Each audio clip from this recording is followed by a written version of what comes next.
Сәлеметсіздер ме? Менің каналыма қош келдіңіздер. Мен бүгін сіздермен хош иісті вишня вареньесін дайындаймын.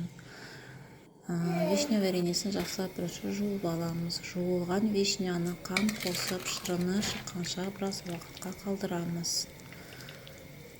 Арасында 10-15 минут араластырып, бір кесе су құямыз. Орташа отта қайнатып, көбігін алып отырамыз.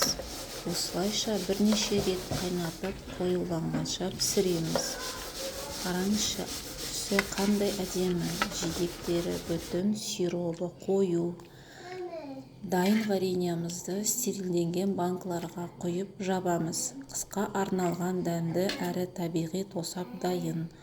Ұнаса лайк басып, жазылуды ұмытпаңыздар.